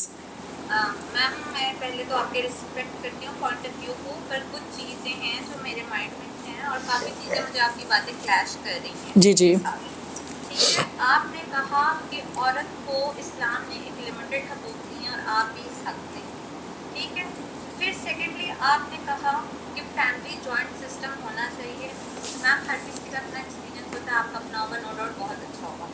Butt joint family system की अगर इस्लाम की रूह से बात करें हम, तो इस्लाम जॉइंट फैमिली सिस्टम को बिल्कुल सपोर्ट नहीं करता। अगर हम इस्लाम की रूह से बात करें, क्योंकि इस्लाम में महरम और नामहरम का कॉन्सेप्ट है। औरत घर में होती है, उसका दुपट्टा सही होता है नहीं होता, देवर होती है, जेठ होती है, ससुर होती है, वो आते हैं किचन में, उनका काम होता है। फिर ये जो सारा फैमिली सिस्टम है, इस्लाम फैमिली सिस्टम को सपोर्ट नहीं करता बिल्कुल। अगर हम इस्लाम की रूह से, क्योंकि आपने इस्लाम की बात की, उसके बाद हाँ कल्चरल सिस्टम सपोर्ट करता है। मैं फैमिली सिस्टम के खिलाफ नहीं हूँ, just talking about the facts about Islam. ठीक है। एक और बात आपने कहा थेरेपी वाली एक आपका पॉइंट था। मैम, थेरेपी का मेरा एक ये क्वेश्चन है कि थेरेपी मतलब के लिए थेरेपिस्ट होना ज़रूरी है ना? तो आप मतलब कोई, मैं अगर किसी चीज़ से गुजर रही हूँ, मुझे दिल की मरीज़ हूँ या फ्लू है, तो मेरा हस्बैंड तो मुझे नहीं ठीक कर सकता, मुझे डॉक्टर के पास जाना चाहिए। अगर किसी को भी साइकोलॉजिकल इशू है, उसको लॉयर तो ठीक नहीं कर सकता, आप भी ठीक नहीं कर सकती। आप कितना कर एक बंदे को समझा सकती हैं, नहीं समझा सकी। तो अभी तो मेरे ख्याल अभी ये 2 पॉइंट्स हैं, आप क्लियर आउट करें, फिर मैं आगे आपसे जी। सबसे पहले तो ये जो मैं थेरेपी पे आ जाती हूँ, इस्लाम के सिस्टम से मैं बिल्कुल जो है वो रूगर्दानी नहीं करूँगी, लेकिन मैंने उसे इसलिए सपोर्ट किया और मैं इसलिए कहती हूँ कि जब आप अपने बड़े बुज़ुर्गों में बैठते हैं तो आप अगर आपके आपसी मसाइल होते हैं तो बड़े मिल बैठ के उसको सुलझा देते हैं, तो इसलिए उसके जो है वो पॉजिटिव इम्पैक्ट्स आते हैं फैमिली लाइफ के ऊपर और रिश्ते बच जाते हैं, क्योंकि बड़े इंटरवीन करते हैं। हस्बैंड के ऊपर भी एक प्रेशर होता है अपनी फैमिली का, उसके पेरेंट्स का। अगर उसके पेरेंट्स कहते हैं कि नहीं इस रिश्ते को बचाना है, तो वो हर सूरत उस रिश्ते को बचाने की कोशिश करता है। इसी तरह से उस बच्ची को भी जो उस घर में रह रही होती है, वो भी ज़ाहिर है एक फैमिली में रह रही होती है, तो थोड़ा बहुत उसका भी इज़्ज़त और एहतराम का रिश्ता अपने बुज़ुर्गों के साथ होता है। इसलिए जो है वो बेहतर तरीके से उसमें आप इस फैमिली सिस्टम को बेहतर कर सकते हैं और तलाक की शरह को कम कर सकते हैं। हमने ये वैसे बात नहीं की, हमने इस पर्टिकुलर पॉइंट के हवाले से बात की है, डाइवोर्स की रेशो के हवाले से और डाइवोर्स की रीज़न के हवाले से। तो उस सिलसिले में मैंने ये कहा कि मैं उसको सपोर्ट करूंगी जॉइंट फैमिली सिस्टम को, कि उसमें आके जब आप अपनी फैमिली के साथ रहते हैं तो चीज़ें थोड़ी सी आसान होती हैं। उसमें तो ज़ाहिर है व्यू पॉइंट से डिफरेंट हो सकता है आपका मेरे से, तो उससे मैं डिफ़र नहीं करूँगी। आप अपने व्यू पॉइंट के साथ रहिए, मैं अपने के साथ हूँ, लेकिन मैं समझती हूँ कि ये चीज़ से मेरी से बहुत सारे लोग इत्तेफाक करेंगे कि जो हमारा फैमिली प्रेशर होता है वो रिश्ते को बचाने में बहुत हद तक मुआविन साबित होता है। दूसरे जो बात मैंने थेरेपी की ना, तो थेरेपी देखें, आप दिल का इलाज नहीं कर सकती, आप किसी के पेट के दर्द का इलाज नहीं कर सकती, लेकिन आप उसके लिए सुकून का बायस बन सकती हैं। थेरेपी जो है, थेरेपी साइकोलॉजिकल थेरेपी तो हर बंदा कर सकता है। मेरे पास तो, मैं डॉक्टर नहीं हूँ, मैं वकील हूँ, लेकिन मेरे पास आके लोग अपने दिल का बोझ हल्का करते हैं और जिस वक्त वो मेरे पास से जाते हैं तो वो बहुत ईज़ होके जाते हैं। उसकी रीज़न ये है कि वो अपना मसला मेरे से बयान करते हैं। मैं अगर उस मसले को बाज़ औक़ात हल नहीं भी कर पाती तो मैं उन्हें हौसला देती हूँ, मैं उन्हें हिम्मत देती हूँ उस मसले से लड़ने की, तो ये भी थेरेपी है। तो अगर हस्बैंड वाइफ जो है वो कहीं पे उन्हें कोई प्रॉब्लम आता है, मसलन अगर मैं किसी वजह से, मतलब मैं थक के आई हूँ और मैं डिस्टर्ब हूँ, मेरे जिस्म में दर्द है, मेरे सर में दर्द है, तो मेरे हस्बैंड का मेरे माथे पे हाथ रख देना, मेरे लिए एक गिलास गर्म दूध का ला देना, ये मेरे लिए बहुत बड़ी थेरेपी है। वो डॉक्टर नहीं है, लेकिन उसका वो जो नर्म रवैया है वो उस डॉक्टर से ज़्यादा हेल्पफुल साबित होगा और मेरे मर्ज़ का मरहम बनेगा। तो मैंने ये थेरेपी साइकोलॉजिकल थेरेपी के हवाले से बात की है। तो इसमें जो है वो उसने दिल के दर्द का इलाज नहीं करना, लेकिन दिल के दर्द का इलाज भी हस्बैंड कर सकता है। क्योंकि देखिए, अगर आपको कोई तकलीफ़ है और आपको आपके दिल का दर्द इस वजह से है, आपका बीपी शूट कर जाता है किसी वजह से, तो अगर आपका हस्बैंड आपको ईज़ करता है, 2-3 गिलास पानी पिलाता है, आपसे अच्छी अच्छी बातें करता है, आप 2-3 लंबे लंबे सांस लेते हैं, तो आपका दिल का दर्द भी कम हो जाता है और आपके जो है वो आसान भी बहाल हो जाते हैं और बहुत सारी चीज़ें बेहतर हो जाती हैं उस नर्म रवैये से। इसी तरह से बीवी भी, अगर हस्बैंड थक के आया है और वो उसके सर में हल्का सा तेल डाल के थोड़ा सा मसाज कर देती है, उसको प्यार से देख लेती है, उसके लिए अच्छा बनती संवरती है, तो ये भी उसके लिए मरहम है, ये भी उसके लिए थेरेपी है। जी प्लीज मैम, मेरा नेक्स्ट क्वेश्चन ये है, आपने कहा कि सास ससुर की खिदमत वाजिब हो जाती है बहू पे, क्योंकि उसके हस्बैंड पे फर्ज है उसके माँ बाप की खिदमत। तो इस तरह तो फिर जो लड़की के माँ बाप है वो उसको बड़ा करते हैं, पालते हैं, पोसते हैं, उतना ही बढ़ाते हैं, उतनी ही मोहब्बत देते हैं, उतनी ही शफकत देते हैं। इस तरह तो हस्बैंड पे भी बिल्कुल हस्बैंड पे भी फर्ज है। माँ बाप पे खर्चा उठाए, नहीं, यहाँ पे देखिए, यहाँ पे थोड़ा सा रुक जाइए, बात आप सुने। अगर वो तवक्का कर रहा है कि वो अपने माँ बाप की खिदमत करवा रहा है, तो वो भी उस पर इनिशियली ये चीज़ फर्ज हो जाती है। अगर आप इज्जत की बात करती हैं तो मैं मानती हूँ, इज्जत आपका सास ससुर या आपके जो भी है, नंद है, रिलेटिव्स हैं, आपको उनसे इज्जत का रिश्ता होता है। वो आपको इज्जत का रिश्ता दें, आप उनको इज्जत का रिश्ता दें, वो आए, आप आए, और बेशक आपके फैमिली सिस्टम में भी, पर आपके माँ बाप के फराइज और हकूक आप पे हैं, आपकी बीवी पे नहीं, और इसी तरह उसके माँ बाप के फराइज उस पे हैं, उसके मियाँ पे नहीं। ये तो नहीं है ना कि आप एक औरत लेके आ रहे हैं, फिर आपकी माँ को वो खाना भी खिलाए, आपकी माँ को वो कपड़े भी धोए, फिर तो असूलन तौर पर तो आपको साथ भी वही करना चाहिए, क्योंकि उस लड़की के भी तो कुछ फराइज है अपने माँ बाप के टुवर्ड्स। बस जी, खत्म हो गया क्वेश्चन। मैं बात कर रही हूँ, अगर आप कल्चर की बात करती हैं तो मैं आपको फुल सपोर्ट करती हूँ। कल्चर तो यही कहता है भाई एक औरत को लाओ, वो उसकी खिदमत है कि वो सास ससुर। अगर आप इस्लाम पे बात करती हैं तो मैं आपको खाली इस्लाम की बात पे कर रही हूँ। मैडम, मैं तो सिर्फ इस्लाम की बात ही नहीं कर रही, मैं तो ओवरऑल कल्चर की बात कर रही हूँ। इस्लाम की बात तो साथ बाय द वे आई कि इस्लाम ने भी ये बात की है कि इस्लाम में जो है वो उसके मर्द पे वाजिब है कि वो अपने पेरेंट्स का जिम्मेदार है, ठीक है। लेकिन ये कि ये कल्चरल है आगे से कि एक बीवी अगर अपने हस्बैंड के साथ रह रही है तो उस पर अगर अपने हस्बैंड की खिदमत और उसकी खुशनुदी वाजिब है, तो उस खुशनुदी का एक पार्ट उसके पेरेंट्स भी हैं। आपका हस्बैंड खुशी महसूस करता है अगर आप उसके वालदैन से मुशफ़िक तरीके से, शफीकाना तरीके से बात करें, अच्छे तरीके से उनके साथ रहम वाला मामला रखें, उनके साथ उल्फत वाला मामला रखें, तो वो नतीजतन आपके साथ उल्फत वाला मामला रखता है। बाकी जो बात आपने की अपने पेरेंट्स के हवाले से, तो उसमें यह है कि आप ब्याह के उसके घर में आ गई हैं, अब आपकी जो भाभियां हैं वो आपके पेरेंट्स की खिदमत करें। बाकी आप जब जाएं, हम आज भी अगर अपने घरों में जाते हैं तो अपनी वालदा की खिदमत करते हैं और अपनी वालदा को भी हमारे घर ले आते हैं, तो हमारे हस्बैंड भी उन्हें उसी तरह इक्वली रिस्पेक्ट और प्यार देते हैं। लेकिन ये कि ये कह देना कि उनकी जो है वो कफालत वाजिब हो जाती है आपके हस्बैंड के ऊपर, तो ऐसी मैंने कोई बात पहले भी नहीं की, ना ही आप पे हस्बैंड के उसकी कफालत वाजिब हुई है।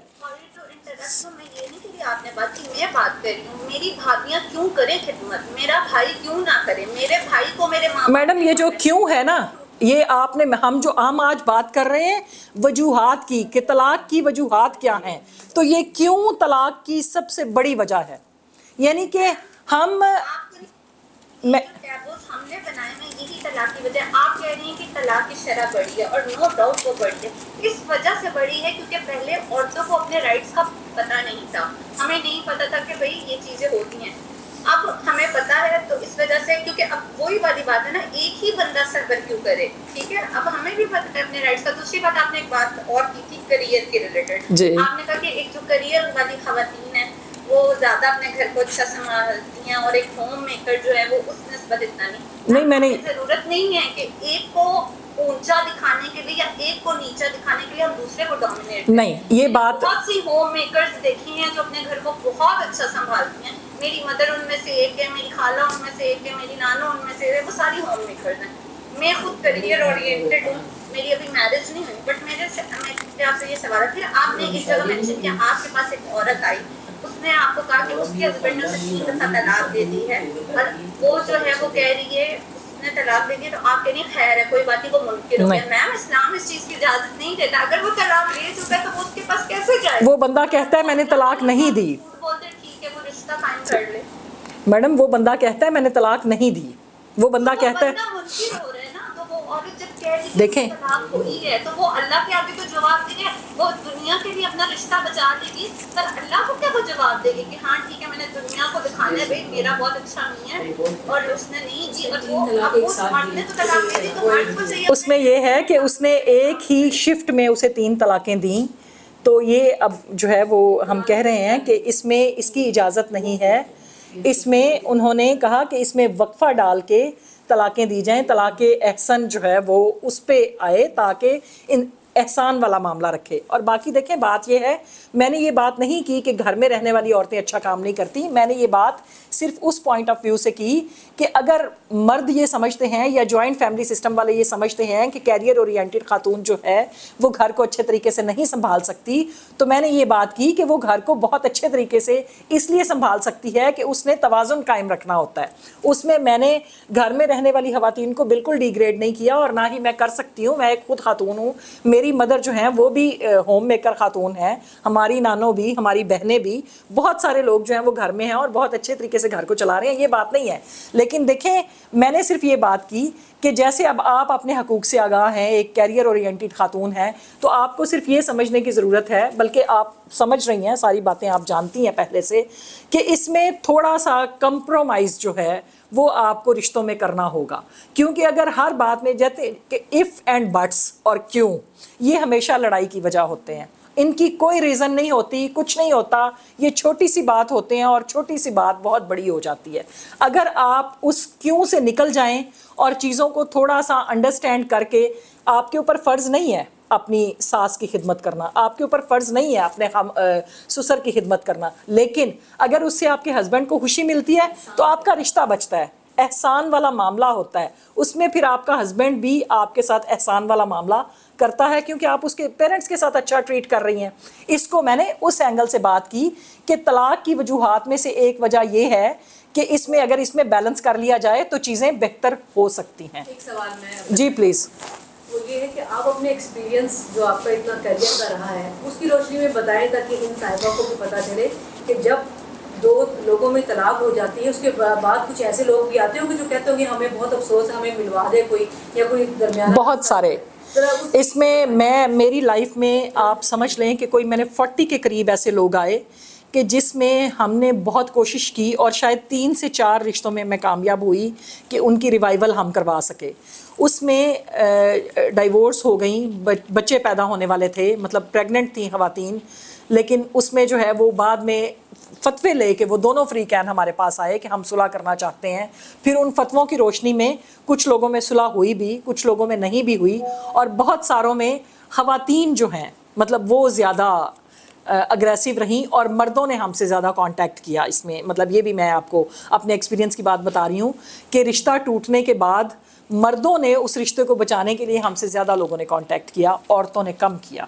मतलब ये मैं आपको बिल्कुल जो है वो फैक्चुअली बता रही हूँ। और इस वक्त जो हमारे पास, अगर मसलन मेरे पास पूरी 25 साल कैरियर में मेरे पास कोई 7 मर्द आए होंगे कि मेरी बीवी को तलाक दे दें, लेकिन मेरे पास 700 ख़वातीन आई होंगी कि मैंने खुला लेनी है। ठीक है, तो इसमें यह है कि ये रेशो फीमेल्स में बहुत ज़्यादा है। मुझे ये पूछना था कि ना हमारे निकाहनामे में एक क्लॉ होता है औरत के लिए कि उसको खुला का हक है या नहीं, तो अक्सर वो कटवा दिया जाता है, औरत को पता भी नहीं होता। तो मेरी पॉलिटिकल साइंस की टीचर ने कहा था कि इस इंटेंशन से नहीं कि खुदा न खास्ता आपने रिश्ता तोड़ना है, लेकिन वो आपका हक होता है तो आप वो क्लॉ नहीं काटेंगे। तो वो मैंने नहीं कटवाया था, लेकिन अगर वो काट दिया जाए तो औरत को उससे खुला का हक कानूनी तौर पर क्या छीन लिया जाता है या उसको नहीं मिलता? बिल्कुल भी नहीं छीना जाता। देखें, उस क्लॉज में ये होता है कि जैसे मर्द तलाक दे सकता है ना आपको तलाकनामा लिख के, अगर वो तलाक का हक तफवीज़ कर दिया जाए उस कॉलम के अंदर, तो फिर औरत भी लिख के तलाक दे सकती है कि मुझे इस जो क्लॉज है इसकी रूह से मुझे तलाक का हक तफवीज़ कर दिया गया है, इसलिए आपने उस हक को इस्तेमाल करते हुए मैं जो है वो इस रिश्ते को ख़त्म करना चाहती हूँ। और नहीं होती, लेकिन उसका ये होता है कि उसमें फिर वही सारा प्रोसीजर लाइक खुला ही अडॉप्ट होता है, लेकिन उसमें कोर्ट इंटरफेयर नहीं करती, बल्कि आप उसी तरह से एक स्टैम्प पेपर लिख के यूनियन काउंसिल में जमा करा देते हैं, तो जो लोकल गवर्नमेंट एक्ट के तहत आगे उसका तलाक मौसर सर्टिफिकेट का प्रोसीजर है वो वहाँ पे अडॉप्ट हो जाता है कि वो जो तलाक का हक तफवीज़ के तहत वहाँ पे जाती है औरत, जैसे कोर्ट में खुला के तहत जाती है, तो वहाँ पे आके मर्द को और औरत को मौका दिया जाता है 90 दिन का कि आप 90 दिन में अगर इस रिश्ते को बचाना चाहते हैं तो बचा लें, और अगर नहीं तो फिर तलाक मौसर हो जाती है। लेकिन इसमें यह है कि इसमें कोई कदगन नहीं है, अगर आप करवाना चाहते हैं तो ज़रूर करवाएं, और अगर आप हक महर भी लिखवाना चाहते हैं तो ज़रूर लिखवाएं। और मैं समझती हूँ कि मर्दों की फैमिलीज़ को इस पर गौर नहीं करना चाहिए, लेकिन यहाँ पे हमने एक चीज़ देखी कि बहुत बड़ी वजह जो है, जो ज़्यादा हक महर का लिखवाना है, ये भी बाद में तलाक की एक बहुत बड़ी वजह बनता है और लोग जो है वो इसको नेगेटिव लेते हैं। तो मैंने खुद इवन अपने निकाहनामे में, मेरी सिस्टर जो है बड़ी, उन्होंने अपने निकाहनामे में हक महर लिखवाया। तो जिस वक्त मेरी शादी हुई तो मुझे मौलवी साहब ने बुला के पूछा कि आप तो वकील हैं, तो मुझे बताएं आपने इन कॉलम्स को क्या फ़िल करना है। तो मैंने उन्हें कहा मैंने फ़िल नहीं करवाना। तो उन्होंने कहा कि हक महर, मैंने कहा शरई लिख दें। तो उन्होंने कहा कि क्यों बेटा जी? मैं कहा जी मैं बसने की नीयत से जा रही हूँ, उजड़ने की नीयत से नहीं जा रही, और इस हक महर को 50,000 लाख मैं कितना अरसा खा लूँगी, तो इसलिए इसकी ज़रूरत नहीं है। और इसको मेरे इन लॉज ने, हालांकि हमारे जहन में ना कोई नेगेटिव बात थी ना पॉजिटिव, लेकिन मेरे ससुर ने इसको बड़ा हाईलाइट करके अपने सारी उसमें कम्युनिटी में बताया कि मैं बाहर से लड़की लेके आया हूँ, लेकिन उन्होंने हमसे कोई जो है वो कोई चीज़ नहीं लिखवाई। हालांकि मैं अपनी भतीजियों की शादियाँ करके लाया था तो मेरी बहनों ने हक महर लिखवाए थे। तो इसको मतलब अगर आप इस दोनों पहलू हैं ना, पॉजिटिव और नेगेटिव, तो ये सिर्फ अंडरस्टैंडिंग की बात है, बाकी इससे कोई फ़र्क नहीं पड़ता। आप लिखवाना चाहें ज़रूर लिखवाएं, क्योंकि कॉलम बनाए गए हैं तो उनकी रीज़न है, औरत को प्रोटेक्ट करने के लिए बनाए गए हैं, उसमें उसका मेंटेनेंस भी है। लेकिन चूंकि हम इतनी चीज़ें देख चुके थे मुआशरे में कि मैं समझती थी इसकी ज़रूरत नहीं है। तमाम पार्टिसिपेंट को सलाम के साथ थोड़ी सी मैं वजाहत करके चलूँ कि ये जो मेरी लिटिल सिस्टर या ज़्यादा अनमेरिड हैं, तो उनका भी ये सवाल था, उन्होंने काफ़ी ज़्यादा इस्लाम के मुताबिक मुबाहिसा किया, लेकिन ये जो मैं है ना, यही चीज़ हमारे घरों को तबाह बिल्कुल करते रहता। काफ़ी देर से सुन बिल्कुल बिल्कुल आप सही कह रही हैं कि मैं बोलूँ, लेकिन जो है मुझे बोलना पड़ता है। यही बातें हमारे घरों को नुकसान पहुंचाती हैं। माशाल्लाह मैं भी पढ़ी लिखी हूँ, जॉब करती रही हूँ। अब तो घर में नीदरलैंड वाले छोटे से घर में रह रही हूँ। यहाँ पे भी मैंने देखा है कि औरतें जो हैं वो मतलब वो सेल्फ इंडिपेंडेंट हो गई हैं, जी हमने जो है करना है, तो इसकी वजह से ही सारे घर तबाह हो गए। ये जब जो ये मैं और क्यों है ये खत्म नहीं हो जाती। हम लेडी, मैं भी एक औरत हूँ, बिल्कुल बिल्कुल बच्चे हैं, मैं सिंगल हूँ, मैं भी अपने बच्चों को पाल रही हूँ, जो भी है जैसे भी है, जैसे कुदरत ने लिखा।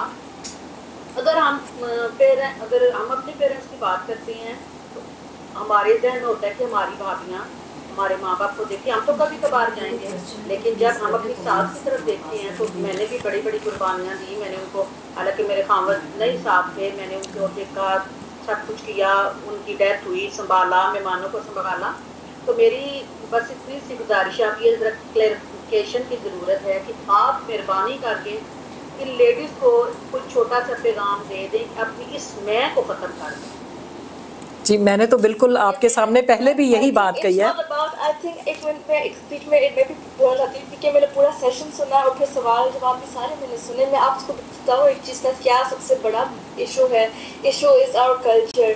अगर हम बीच में दीन लाएं तो हमारे सारे क्वेश्चन जो है ना सॉल्व हो जाते हैं। मैं सवाल नहीं करूँगी पर नहीं, ठीक कह रही हैं आप। सोल्यूशन बोलूँगी जिसमें चाहे वो लड़का हो या लड़की, मियाँ या बीवी हो, ससुराल हो, आपका माँ बाप हो, अगर उन्होंने दीन समझ लिया ना तो सारे इशू हमारे सॉल्व हो जाएंगे। बिल्कुल बिल्कुल। खासतौर पे पाकिस्तान में ये इशू है हमारा कल्चर। इसलिए हम अगर हम मैं आपको कहते हम सारी रात बैठ सकते इस चीज़ पर डिस्कस कर सकते क्योंकि ये हमारा कल्चर है। बिल्कुल ऐसे ही। और हम इस चीज़ से निकल भी नहीं सकते। तभी यही मैं सबको बोलूँगी, आप सब जो है ना सब हम सिर्फ दीन पे फोकस करें, कल्चर को छोड़ दें, कल्चर को छोड़ दें एक दफ़ा और दीन पे फोकस करते हैं। आप सब अल्हम्दुलिल्लाह मुसलमान हैं, दीन पे चल रहे हैं, तो अल्लाह करे सबको दीन पे चलने की तौफीक अता फरमाए। मैं ये पूछना चाह रही थी कि इन केस अगर खुला की सूरत में औरत अगर हक महर वापस ना करे तो टेक्निकली लीगली उसकी खुला हो जाती है या फिर? जी बिल्कुल, उसकी खुला हो जाती है और हक महर सारा नहीं छोड़ने का कहा गया, उसका कुछ हिस्सा भी छोड़ सकती है। और इसमें मतलब हस्बैंड को देना हक महर होता है ना, क्योंकि वो उसके ऊपर वाजिब होता है कि जब वो खुला ले रही है तो हक महर उसका एक खास हिस्सा, वो 1 रुपया भी हो सकता है। अच्छा, पूरा हक महर? पूरा हक महर नहीं, उसका कोई एक हिस्सा जो है, वो जो अब हमारा फैमिली लॉ एक्ट आया है उसमें ये है कि उसको उसका कुछ हिस्सा, हाफ या कोई भी जितना कोर्ट कर दे, वो 1 रुपया भी हो सकता है, कोई ऐसी बात नहीं है। और अगर वो दे ना, भूल जाए या ना दे या हस्बैंड ही ना मांगे तो हस्बैंड ना मांगे तो कोई बात नहीं, वो किसी मस्जिद में दे दे, अब अगर वो उसे नहीं चाहिए है तो छोड़े। देखें, दीन में इतनी, हमारे दीन में इतनी वो नहीं है, सख्ती नहीं है ना जबर है, तो उसमें चीज़ों को आसानी से देखें और आसान तरीके से करें।